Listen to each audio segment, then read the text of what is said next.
You're listening to SaskScapes, a podcast featuring the stories of arts, culture, and heritage in Saskatchewan.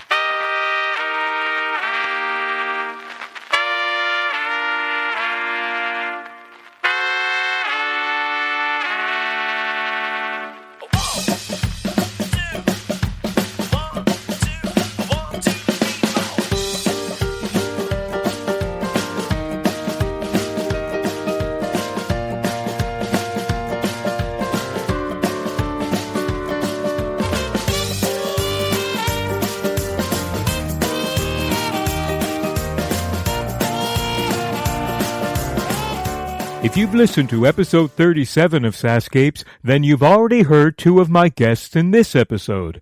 After Hazel Reeser and Tom Hoffam and I talked about the Frenchman Butte Ferry, we crossed the museum grounds to the quaint tea-house log cabin, where 8 other smiling faces joined me, including Tom's wife Marilyn and his older brother Bob.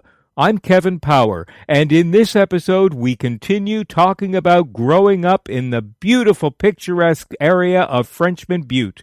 We reminisce about the good old days, some of the local musical talent, and oh yes, a giant sturgeon. You'll hear the clinking of teacups and saucers and many satisfied tummies as cookies and squares were brought out. Thanks again, Myrtle. If you ever have the chance to get to the beautiful area of Frenchman Butte, which overlooks the North Saskatchewan River, you must stop by this wonderful museum, have a cup of tea, and be taken back in time. I am in Frenchman Butte, and I am in the tea house at the museum, which is so lovely, I think I'll move in. It's like a log cabin, and this is Frenchman Butte's version of a Starbucks, except I think they've beaten Starbucks by a mile. This is the tea house where everybody comes and hangs out and has tea together. This is the meeting spot. This is Coffee Row. And it is about as quaint as a country kitchen. And it's meticulously kept. And the gardens are meticulously kept around here. And oh, look, here is someone who's responsible for the gardens. So let's start with you. You are Gertie Priest. Gertie Priest. Now, you're just being humble. You actually do come down here and do a lot of work in the gardens. Yes. And you do a lot of the weeding, you said? Yes. I won't put you on the spot. Let me move over to this lady here. Your name is? Mary Howard. Now, Mary, I met you when I was coming in here, and you told me you were going to do most of the talking. So I'm going to hold you to that. I'm not used to that. Well, yeah, I'm going to hold you to it now. You took my arm and said, I'm going to do most of the talking. So tell me a little bit about yourself. You grew up in the area? I was born about 3 miles over this way. Where are you? East of here. Yes, on a farm. Wow. And there was 14 in our family. 14? There's 2 of us left. And where did you place in the 14? Let me see. 11, maybe? You lose track at one point? Yes, I did. And did all 14 of you pack into a tiny little house? No, one had passed away when he was 3, so that left. Yeah, and the rest of it, well, by the time I was growing up, the older ones were working, were out working, right. So. And you went to school here? Yes. And that school probably was a one-room schoolhouse? It was a log school. Right. You could see through the cracks in the winter. The snakes came in the summer. You have snakes around here? Lots. I just saw one outside. Did you? I'm so glad I'm inside right now. We won't get on to my snake phobia. So are we sitting in a room where you recognize some of these people that were your schoolmates? Anybody here you went to school with? Hazel. Did you go to school with Hazel? Yes. Wow. And so did you stay in the area your whole life? No, after I was married, we moved around a bit. Mm-hmm. Then moved back here. Right. And did your parents grow up in this area as well? Not far away. Mm-hmm. They were, let's see, my dad was born in North Battleford. Mm-hmm. Battleford. There was no north then. Right. Mm-hmm. And my mother, Onion Lake, which is about 25 miles west, so not far away. And they were farming as well? They did when we moved here.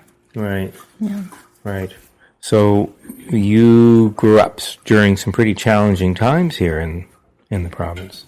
Yes, I was 10 when the war started, and I was 15 when it was over. Mm-hmm. So my brothers didn't know me when they came back because they were two of them were gone for 5 years. You know. Right. Right. Yeah. That must have felt strange to see them go away. It did. It was hard on your mom too, huh? hard on us. Yeah. To send the little boys away. Yeah. To fight. Yeah. Was your mom a good cook? Yes, she was. What was her specialty? Oh, she she made a lot of bannock. Oh, a lot of bannock. Are you a good bannock maker? Not like her. Right. Was very good, Mary. I can see you're all very humble here in Frenchman Butte. As somebody shouts across the room, you're actually very good, Mary. So what did you do for fun growing up here? Well, mostly I played with my brothers and sisters. Well, yeah, you had to make your own fun, huh? Yes, we did, yeah. And we had a skating rink here and a curling rink and things like that. And you would have known the ferry that ran across here. Yes. We lived across the river for a while, so we knew it pretty well. And you had to take it. Yes. Yeah. Did you have any accidents? We've heard about some accidents when the water was frozen and you'd use it as an ice bridge. Well, we had to walk across on some planks between the ice and the shore. And when we came to town, the planks would go underwater. And when we were going home, they were all icy by then. Mm-hmm. So it was hard walking.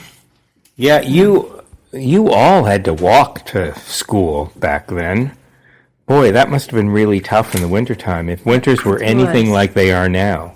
Yeah, we only had a mile to go, so. Yeah, but a mile in minus 40 degrees can feel like forever. Or 60. 60 below. Yeah. Sometimes the thermometer went down there. Is that right? Yeah. And your schoolhouse wasn't heat? No, it had coal. Heat by coal. No, it had wood. Oh, it had wood. But still, with all the cracks, it probably did precious little good. Yeah. Yes. You were probably hugging up to the snakes just to stay warm. We had all our clothes, coats and everything on, and our mitts. And I don't know how we wrote with our mitts on, but. But it was cozy at home? Yes, it was. Was Christmas kind of nostalgic, like a Hallmark card, growing up in this area? Yeah, I think so. Yes.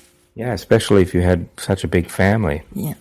And you chopped down a tree from somewhere locally? Yeah, in our own farm, on our own farm. Did you make all of your own ornaments for the tree? And not all of them. When I was growing up, we did have bought ones. Right. Yeah. And you had family here. You raised children here? Yes. Mm-hmm. But when I got married, we moved away for a while. Mm-hmm. So. And did any of your children return back to this area? Just about all of them live in Lloydminster. I had 7 children. 7 kids, and wow! So they can't stay away from mom too far. No, they don't live far away. Is that a good thing? Yes, it is. They look after me now. That's what having big families is for, huh? Well, thank you, Mary. Thank you. Then we've got Hazel next to Mary. Hi, Hazel, again. Hi. Thanks for all the wealth of information on the ferry. You're very welcome. And then next to Hazel, we have Tina Rose. Tina Rose. Tina, tell me about yourself. Did you grow up in this area? Pretty well, yeah. I'm Mary's sister. I see. When the two of you came in, I thought they have different last names, but why do they look alike? You guys actually look a lot alike. So, where do you place in the family? I'm the youngest one. Oh, you're the baby. Yeah. You and me. But we're the favored ones, aren't we? We youngest. They think so, anyway. We had a school on top of the hill, and when it was built, I started when it was built. So I went there for 12 years. No, we have 2 girls that live in town here, and our son lives in Calgary. Is there any kind of a craft group or a quilting group or anything in Frenchman Butte? There is. In the winter time, the volunteers from the from the museum make quilts, about 3 of them, and they sell tickets, and that is... They pick the winner on our festival day, and the money goes to help us keep the museum going. Right. You're one of the volunteers at the museum? I'm not a quilter, no. I am a You volunteer, yep. Yeah, right. And so what are your duties as volunteer? Do you mostly hang out here at the tea house? No, we have a schedule. Like this morning, Myrtle was in charge, and I'm helping her from 10 till 1:30, and then someone else will come. How long have you been volunteering? Well, ever since we moved back here about 6-7 years ago. These museums really rely on you volunteers.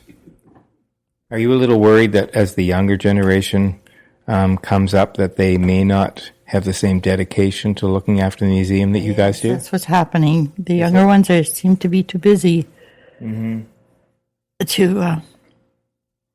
take time, I guess. Right. But it's pretty important to remember our history, huh? Mm-hmm. It is. Right.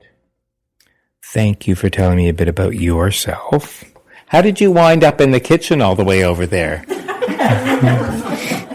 This is Myrtle, who's all of a sudden migrated back to the pan of what looks like blueberry grunt or something like that. You've already had two. However, I scored one of your date cookies, Myrtle, which I can attest to the fact now that Myrtle is a really good baker. Let's hop over here to the kitchen. Hi, Myrtle. Hi, Did you grow up in the area? I did. Went to school up there. Some of the gang here are your classmates? Actually, Mary's related to me, so is Tina. Mary's husband, Gordon, who's deceased right now, was my dad's stepbrother. Wow. You're all somewhat related. Oh, yes. Oh, yeah. You have to be careful who you marry around here, huh? You may wind up marrying a relative and not know it. And so you're one of the volunteers at the museum. I am. Mm-hmm. And do you hang out here in the kitchen pretty much? Oh, once in a while. Not as often this year. How much of the baked goods that we're surrounded by are you responsible for? This one with the tarts and the cookies and the squares. So you're fond of baking. Oh, yes. Yes. Is that something that was handed down through your family? Not really. No. Your no. mom wasn't a terrific baker? Yes, she was. She was a good bread baker. Uh-huh. Did you bake for the big August celebration that they had here a few weeks yes, ago? I made pies. Oh, and are your pies for sale, or were they? No.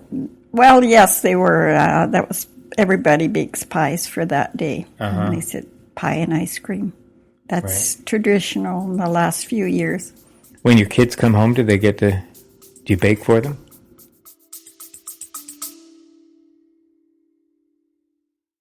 Hey, it's Kevin.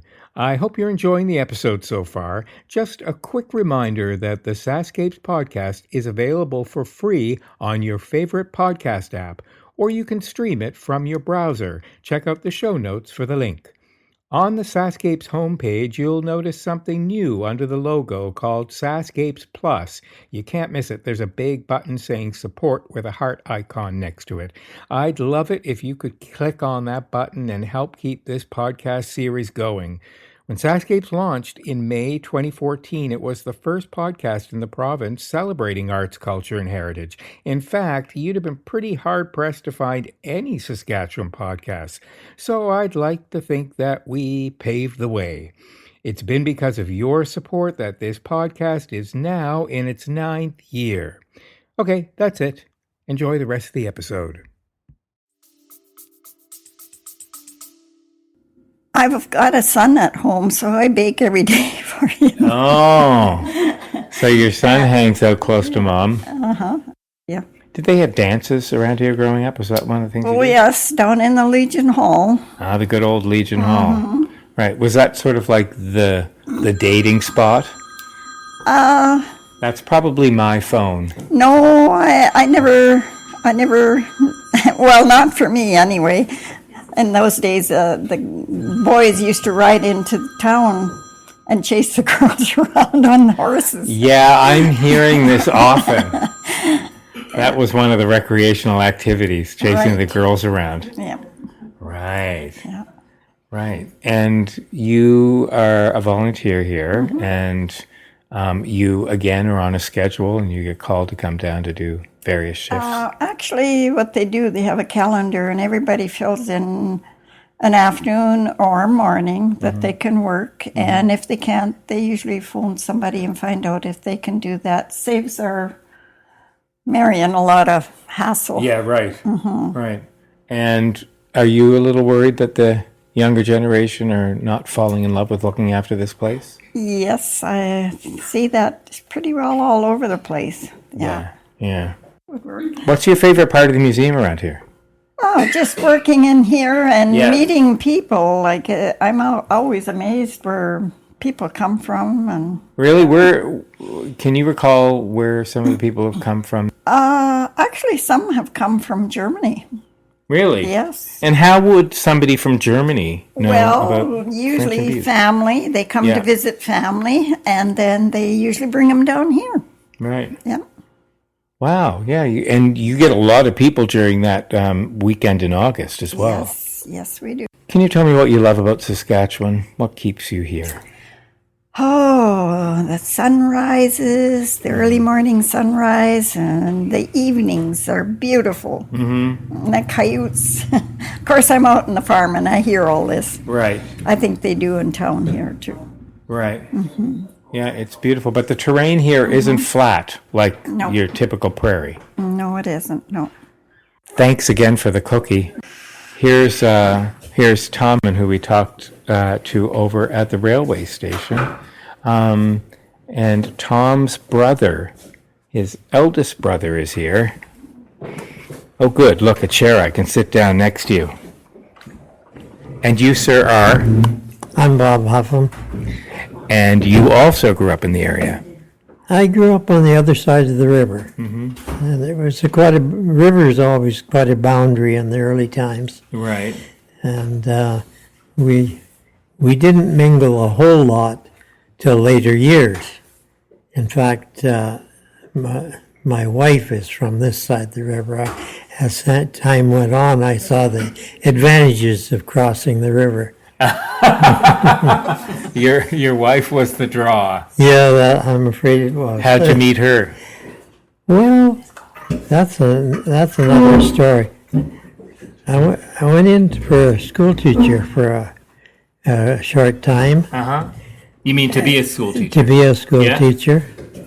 And that was during the war years. Teachers were very scarce. Right. And they're coming up an opening into a school just north of here. It was called Rock Bottom District. So I applied. I didn't like city life. This happened in March, so I was a volunteer to get out of Saskatoon and go teach at school.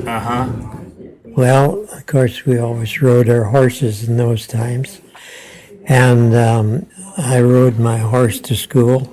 And this night I'd stayed late to do some work. And when I went to get ready to go home, I did something that I never ordinarily do. I tied my crutches onto the saddle. So I just, and I dropped his halter and was going to put on the bridle. Yeah. Shook his head and away he went. But I was boarding at my girlfriend's home, anyway, the horse went back there, and she caught him, and she walked back to the school, leading my horse for her. So I figured I owed her a big debt, you know. That's a pretty big... So I think I'll marry you because you brought my horse back. Yeah, right. So that was... Wow, so you were brought together by a horse. yes, more or less, yeah. You can recall the horse's name? SaskScapes. He was a purebred, standard bred. He'd been a racehorse, and he was a pacer. And he could pace almost as fast as any of the local boys could run their horses. Is that right? Yeah. And a matchmaker, it would seem. And a matchmaker. And you went to school here. I took my schooling across the river at my grade school, but high school I took here. So I had to cross the river night and morning. Right. And the Wintertime it was on the ice, and in the summertime on the ferry. And the ferryman said, I can set my clock by you. You're always here at 8 o'clock in the morning. Is that right? Punctual person. Punctual person. And did you actually end up teaching? I did for just a short time, till I acquired enough money to buy a few cows. And then it went back to the ranching way of life. Being someone who didn't grow up in farm country, it strikes me that it must be very, very hard life at times being a farmer. Well, I guess it is in a way, but I don't know. That Mother Nature, you've got to work. Mother Nature, you can't fix. That's right. You work with the conditions that are there, and you sometimes it's pretty long hours. Yeah. But it's a life. It's I guess if I would do it over again if I could. Yeah. It was a good life. I had a good life. And you were your own boss. And my own boss. Right. Well, to a certain extent, anyway. So it came time to sell wheat. Yeah. Right. Well, I moved.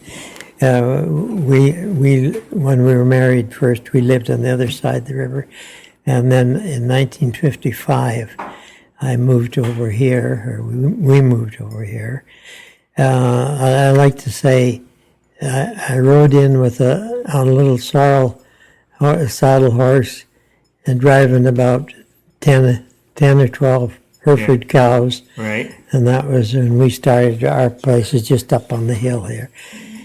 And my wife always accuses me of bringing her to the place after it was evening or quite dark, because the old cabin that was on the place was in pretty bad shape. Mm-hmm.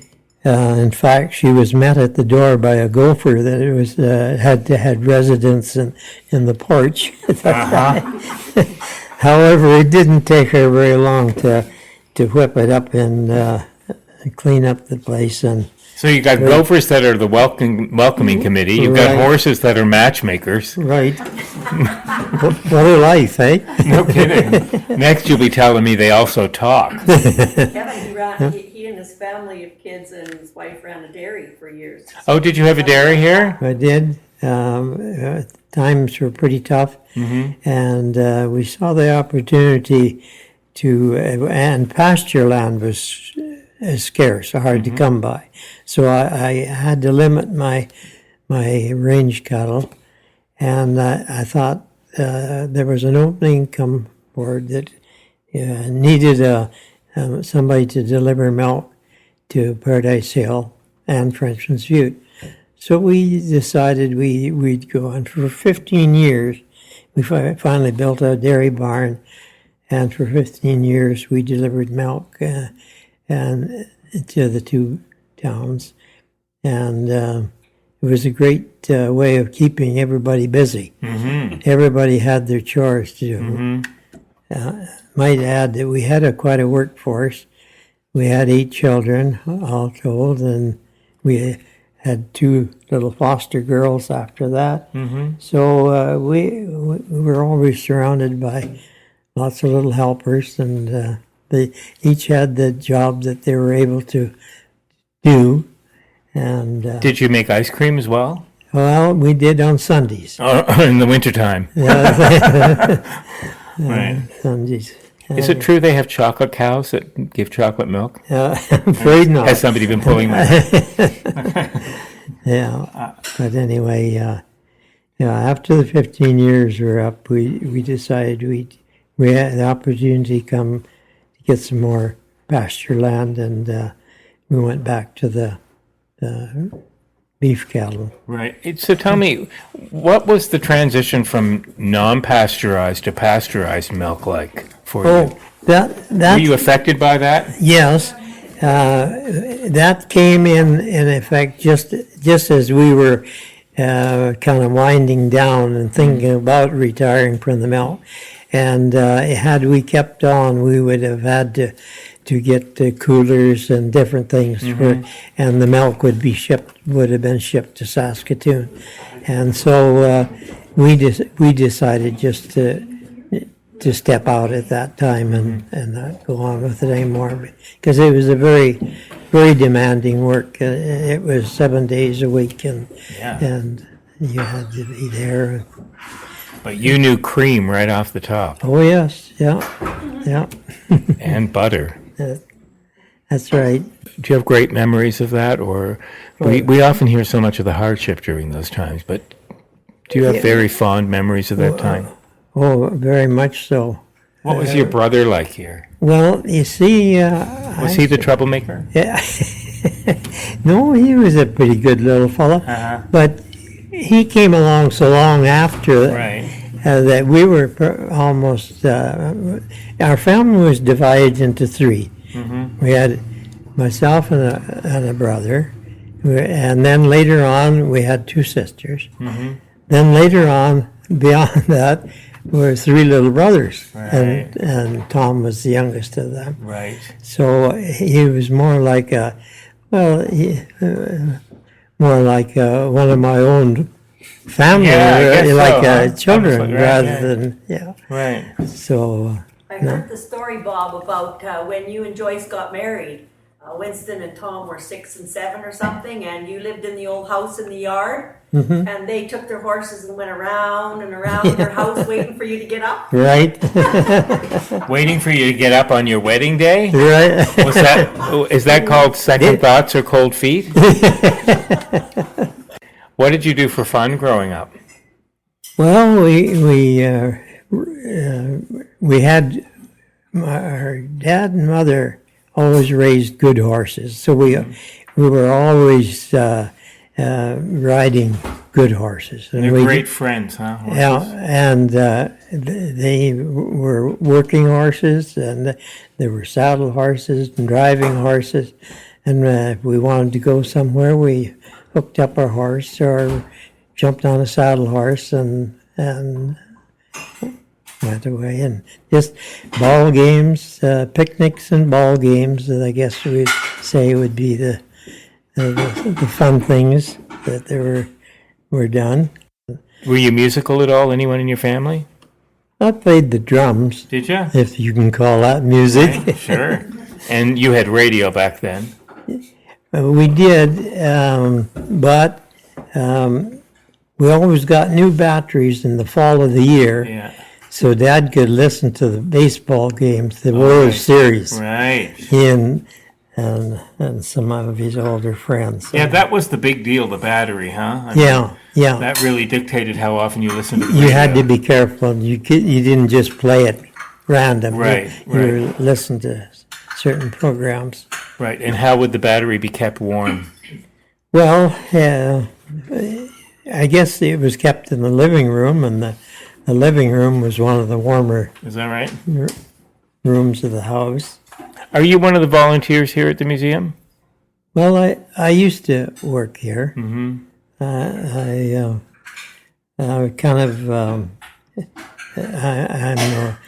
the president of the seniors organization. Oh, there's now. a seniors organization here. I've got to that proper age for it, Right. that sort of thing. Yeah, you're just squeaking in there. Yeah. Yeah. Right. Are there a lot of seniors in the part of the organization? Well, we've got about a dozen, I guess. Well, something like that, isn't it, Hazel? I think there's 22 or 3 But that are members. but they don't all come to our meeting. No, And what do you do? What sorts of things are the activities are the seniors involved in here? Well, actually, through most of the year, we have our Wednesday coffee, Wednesday morning coffee. Here in the tea Yeah, house? well, actually, we have a club rooms just up on top of the hill. Is this a private exclusive club for seniors only? Oh, well, we welcome visitors. Okay, right. Yeah, Right. especially if they bring some lunch. Right. So Myrtle's probably there often. Oh, she's there. Any place where food is required, Myrtle is there. Yeah. What do you love about living in Saskatchewan? You've stayed here all of your life in the my province, life. yeah. Yeah. Oh, What's the draw? I guess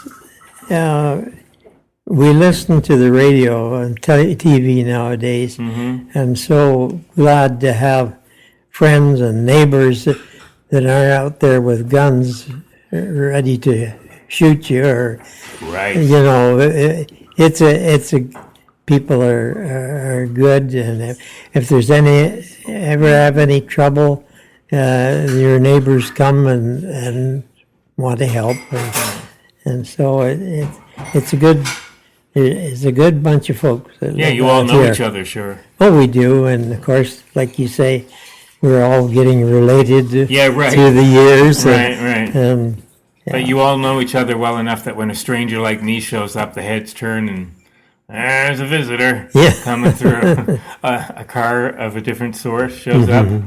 Right. Yeah.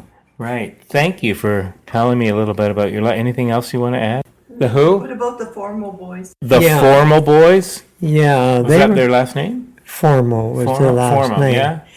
They were good workers. Anytime I needed a good fence, the fence along in front of my place there, they put in about 1955. It's still there. They picked stones, stooped, they Gold. and Gold. yeah, and they were like, they lived in a cabin down by the river. And I needed help. I'd go down to the other side of the river at that time, and I'd holler across, and they'd come across with a boat and find out what I needed, and they'd come and work for me.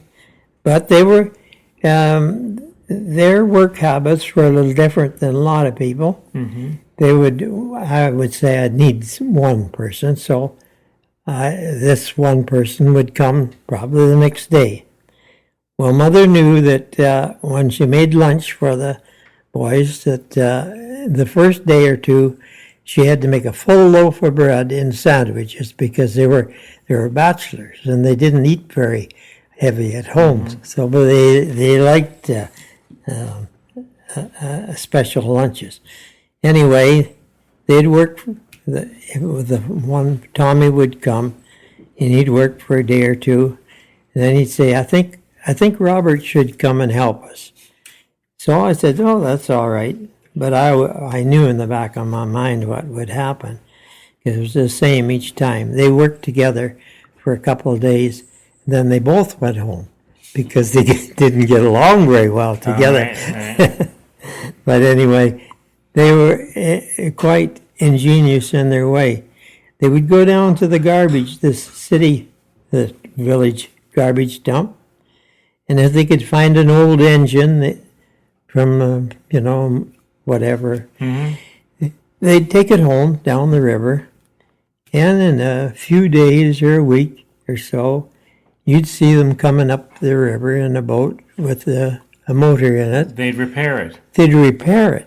And all they had to work with was a pair of pliers and a crescent wrench. And I They don't were know. resourceful and they recycled material. Yeah. Now they'd be considered groundbreaking innovators and very Well, hip. absolutely. Greenpeace. Absolutely. If you're enjoying this episode of SaskScapes, why not download the entire series for free from the iTunes Store? Simply search for SaskScapes by SaskCulture. And while you're there, feel free to support SaskScapes by giving us a star rating or writing a review. From time to time, I'll share some of the comments in upcoming episodes.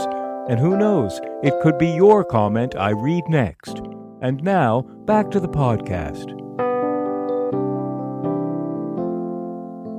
No. My name's Rudy Buckta. Rudy, tell me about yourself. Did you grow up here? Yes. Yeah, I went to school here, and high school, retired, and then I went out working. On a farm? No, I went straight to Canada Post. Ah! I was there for 36 years. I just passed the little postal station when I came in. Is that where you Lloyd were? Minister. Oh, you were in Lloyd. Yeah. Right. I became curator of the museum the year after that.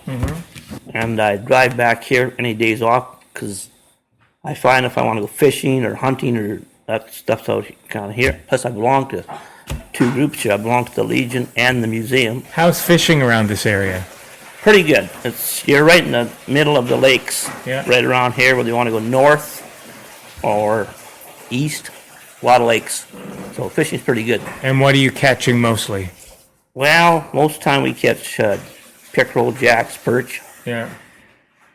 Tom's got a fish right over here he's going to show you. He got it out right out of the river. Holy mackerel. Tom, what is that you're holding?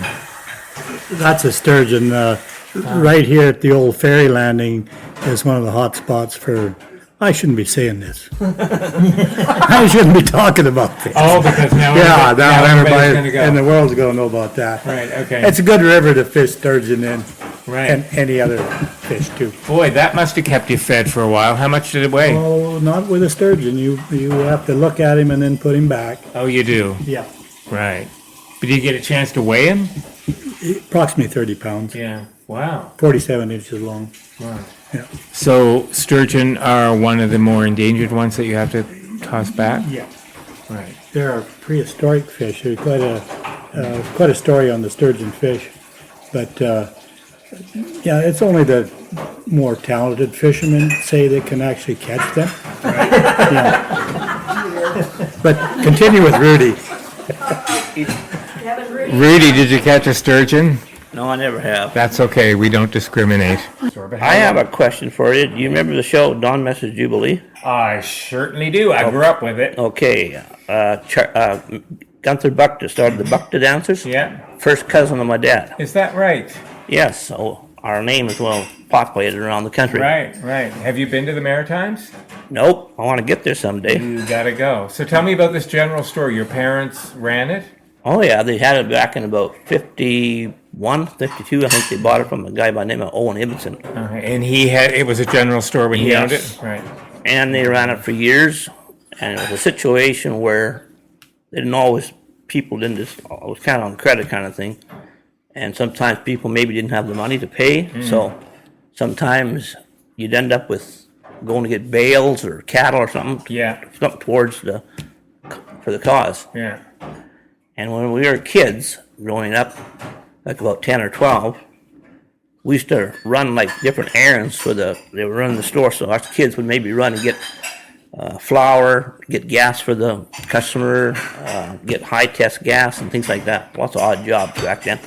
Plus, when we grew up, it was the same as these two gentlemen here.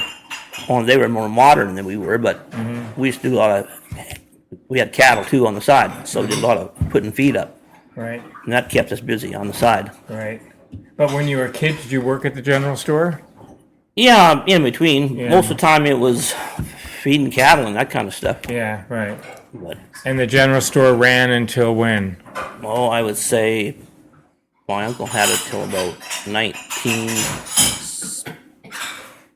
probably early 70s. Somewhere in that part. And he had garage sales out of that. And then after that, my brother and I bought it, and I just used it for storage. Right. And why do you stay in Saskatchewan? What keeps you in this province? I find, Apart from the fact that you're wearing a Rough Riders t-shirt and obviously a fan. yes, I am kind of a diehard. But I find it's the same as what Bob here said. All your friends are in the area, and if you got no friends, you're gonna, lose interest. Yeah. However, Rudy, sitting at the table across from me, is somebody who defies that stereotype, and I'm going to move over to her. Thank you for giving me a good segue in. I know you probably didn't expect to be part of this, but you are. You are. I'm going to move your watermelon. Tell me who you are. Well, my name's Jill Harland. I grew up in the area, and I'm a summer student here.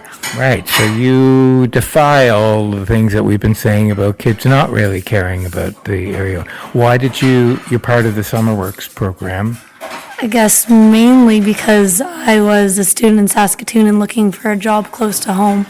So that's, I guess, the main reason I came here. But then this is my second summer working here, and it's been a very good place to work. What are you studying in Saskatoon? Psychology. Oh, wow, good field. But what was the draw to work in a museum? We're always saying, oh, there's young kids today, they don't really care about history, but obviously you do. You grew up in the area, so you probably came here as a kid. Yeah, probably not as much as I should have as a kid, though. I came here on school field trips from Paradise Hill School, and then also on Festival Day. But other than that, I didn't spend a whole lot of time here growing up. Right. But then I guess later on I needed a summer job, and so I wanted to come back to the area, and it just made sense for where I lived. But then I came back this second summer because I enjoyed working here so much. I enjoyed learning about the stories of the local area and then also about the local history. Why do you think it is that as generations go on, we tend to lose interest in these small museums? Is it that technology has opened the world up so much where we can access whatever we want? Probably. Everybody's busy doing other things and they're interested in different things and they have the abilities to go elsewhere and do, like, Frenchman Butte doesn't have the school anymore, so we go to Paradise Hill, and so I guess my childhood was focused around there, being able to play basketball and volleyball and things like that as well. Right. So I guess the opportunities are there with vehicles being able to travel. Yeah. What does working here give you? Well, it's gave me a pride in the community that I grew up in, a sense of knowing, I guess, what was around here because I'm not familiar with any of these stories. And I guess just a little like a history of the area. Are you here full time during the day? From May till the end of August here. I've been here 5 days a week. And so you're seeing a lot of tourists come through here? Yeah.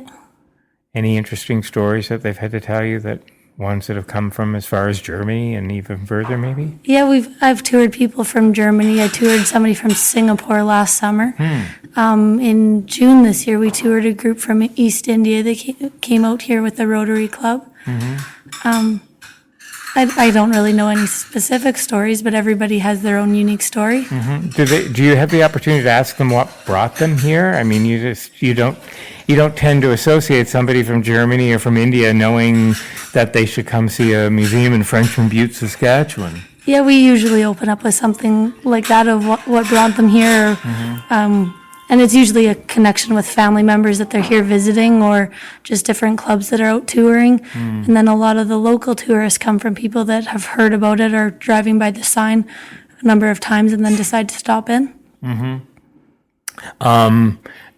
They must notice a huge difference between the country that they're growing up in and Saskatchewan. Have they made any remarks about the prairies? I mean, has anybody said what I said as I drove in? It's not flat here at all. Yeah, quite a few people say that, and they comment on the fields on the way in, like the cornfields and how big they are and things like that, and how pretty the area is. And a lot of people comment and say how lucky I am to have grown up in this area because it is so nice with the river. So what is it about Saskatchewan? I mean, you're young enough, you've got the whole world at your feet. You could go study anywhere. What keeps you in this province? Probably my family. My family's here, and then Saskatoon, I have family as well, so that's why I chose to go there, and it's not too far away from home. Right.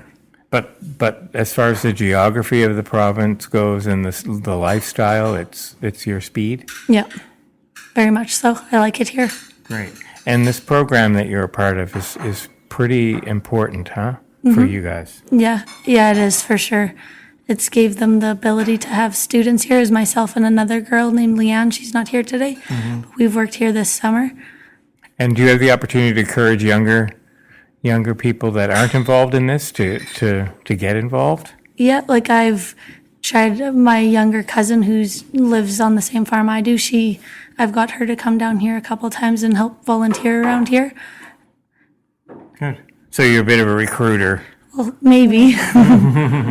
Well, we need you to do that to keep these places alive. And I know that all the people that are sitting around here agree that they want more of you involved. That's pretty terrific that they have that program here to be able to do that. On the other side of the table from me is my first contact here, and that is Marilyn Hoffman. I didn't have my name on the list. That's okay. I'm still allowed to talk to you. Okay. You don't have to be on the list.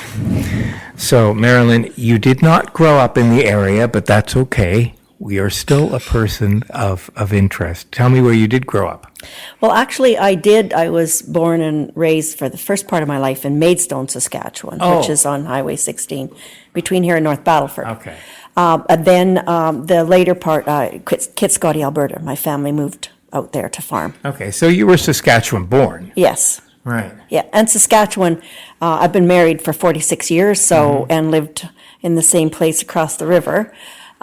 So actually, Saskatchewan, I call my home for sure. Yeah. Right. And so you've been in this area specifically for The biggest part of my life. Right. Yeah. Right. And you're a volunteer at the museum as well. Yes, not until about 6 or 7 years ago that Tom and I got interested in the museum. And I'm thinking that maybe this is why we don't get a lot of young people. We didn't become interested in this until a certain age, you know? And so I think that maybe we're still hoping that as some of these younger people get more our age, that they will come and help out. We just had more time to help. We'd kind of finished our life with all our work that we thought hadn't made our million, but we weren't going to make a million, so we'd take it easier and spend more time volunteering. You mean not all farmers are millionaires? No, I don't think so. Did you enjoy farming life? Yeah, we actually ranched more than was farmed, but yes, I worked outside along my husband, and our kids did too, and I enjoyed running the machinery. And I wasn't very good working with the cows, though. I was always in the wrong place.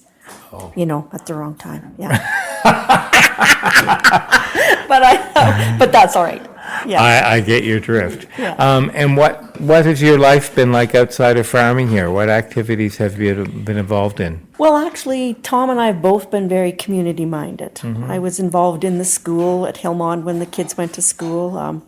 My kids were both involved in music. My son actually lives in New York now. He's an opera singer there in New York. Is he? Yes. And so I was very involved with the music festival in Lloydminster. That was one of my big events there. And just the local ladies club, the local quilting club.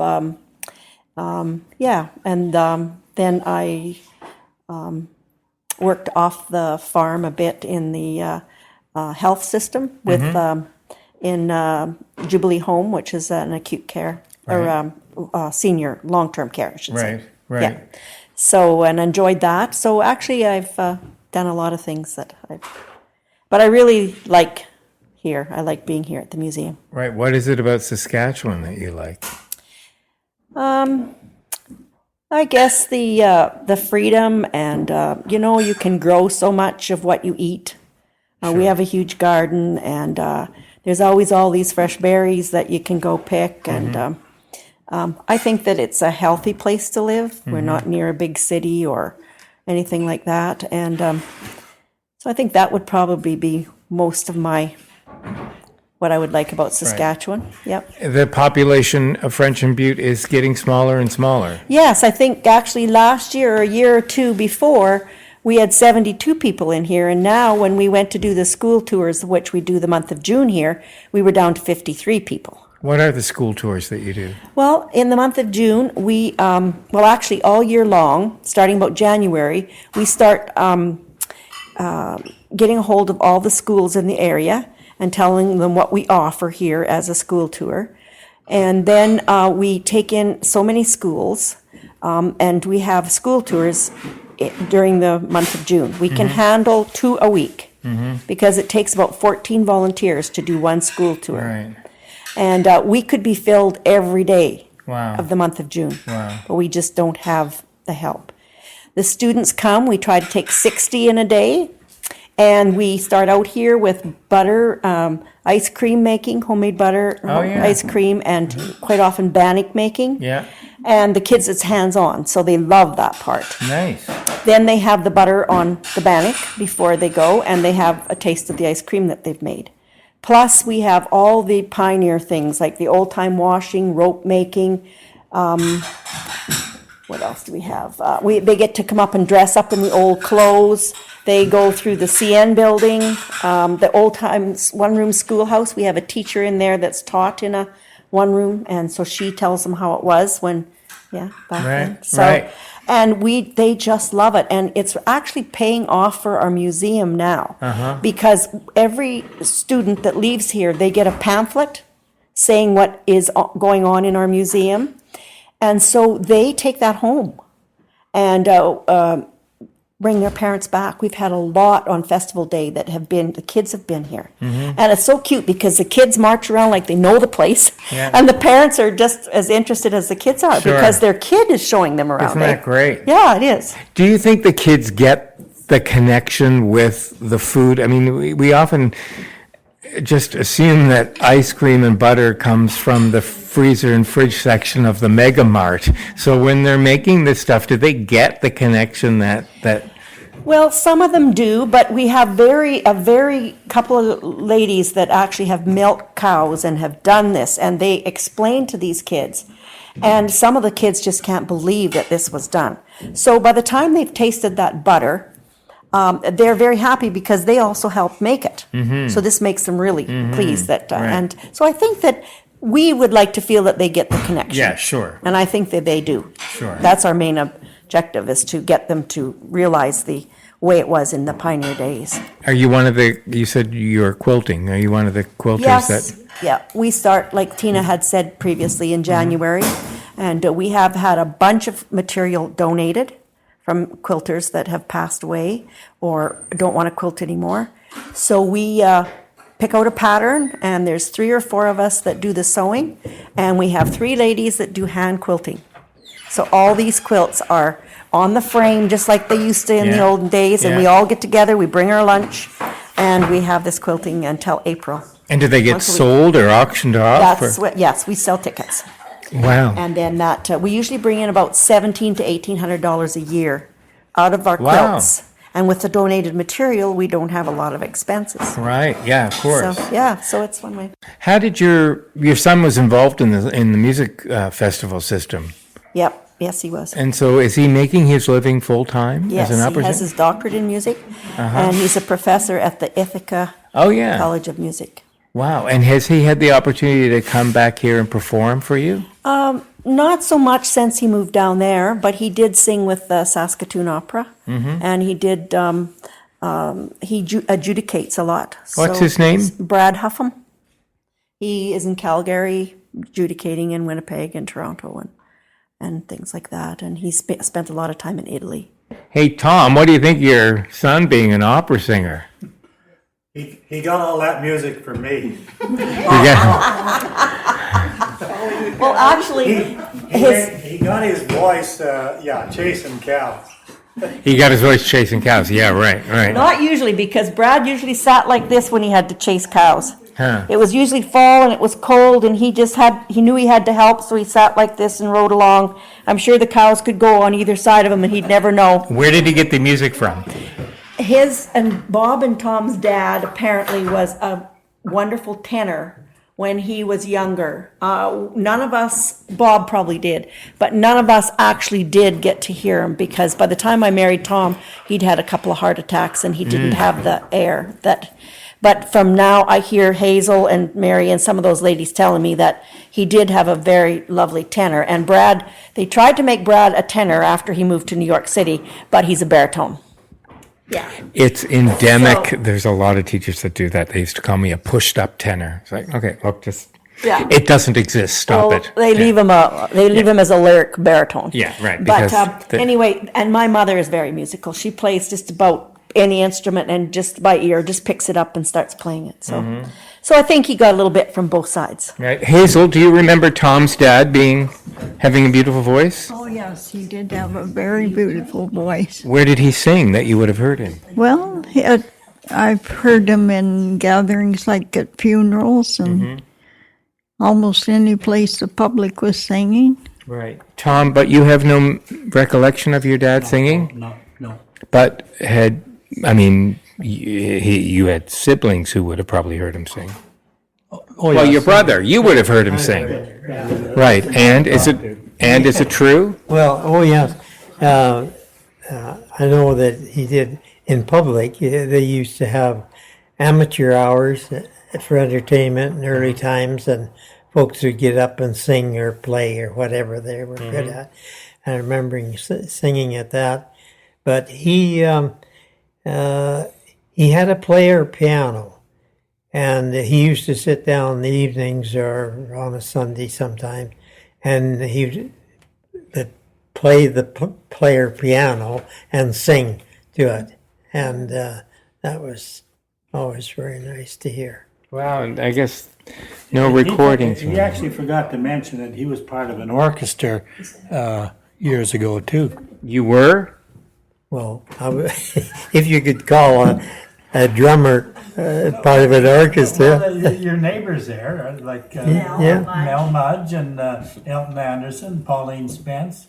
Yeah. And you were We had a. Ben Valley Orchestra, you called yourself. That's right. The Ben Valley Orchestra? Yeah. Right, and what music would you play? Well, Old-time music? old-time music, Right. you know, fiddle, guitar, piano if there was one in the place.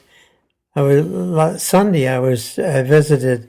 They were having an old-time picnic at the Tangle Flag School across there.